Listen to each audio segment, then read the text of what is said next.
Առավելություն առաջնահերթ ասեմ, որ ծանրաբեռնվածությունը դատարանների այդ մասով թեթևանում, ասենք քչանում է ծանրաբեռնվածությունը, ինչ վերաբերվում է մնացած հարցերին, օրինակ գործեր կան, որոնք որ առաջացանում, ասենք երբ դատարանը ամբողջական քննություն արել, անկախ նրանից թե ինչ դատական ակտ եղել մեզ համար դրական թե բացական, գրավոր ընթացակարգը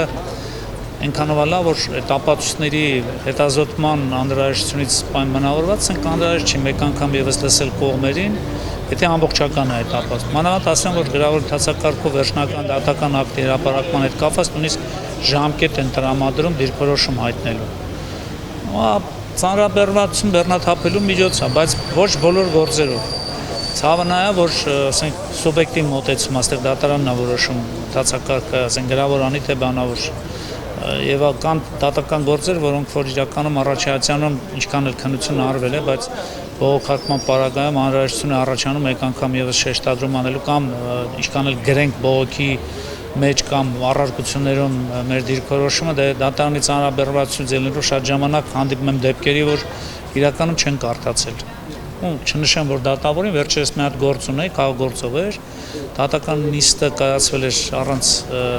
իմ մասնակցության, դիմում էի գրել դատական նիստից մեկ օր առաջ, նշել էի, որ ծանրաբեռնված եմ, նշել էի, որ դատարանում,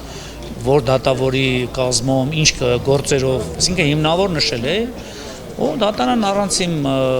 մասնակցության գործը քննել էր դատական ակտի հրապարակում էր, գնացել էր հրապարակում։ Բողոք տարել եմ վերաքննիչ դատարան, գրավոր ընթացակարգով քննել են ու գրում է, որ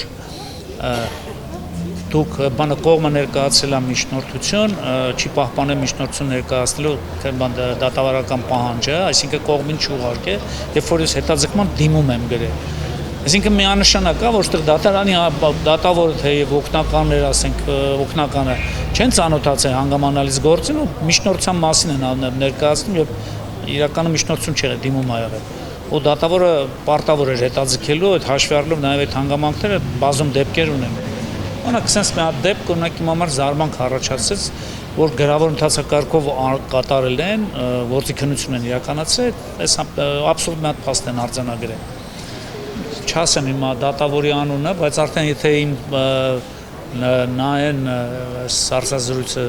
կհասկանան ինչ մասին է խոսքը գնում, Երևանի դատարանը մեր գործը քննվե։ Այսքանը ասեմ այս թեմայով, դրական կողմերը ինչքան էլ բարձր լինի, ասենք գրավոր ընթացակարգով, եթե նույնիսկ մի քաղաքացու մասով ըստ էության քննություն չի իրականացվում, նկատեմ բանավորը ըստ էության ասում են անգամ պահով, որ այդ գործը քննության ժամանակ որոշ գործեր կան, որ անհրաժեշտ է որ բանավորել։ Խախտման նրա իրավունքը, ես պարագայում ասենք դե ոչինչ, մի անձի իրավունքը խախտվել, կարևորը որ մնացած մասերով նորմալ էր, գտնում եմ ճիշտ չի։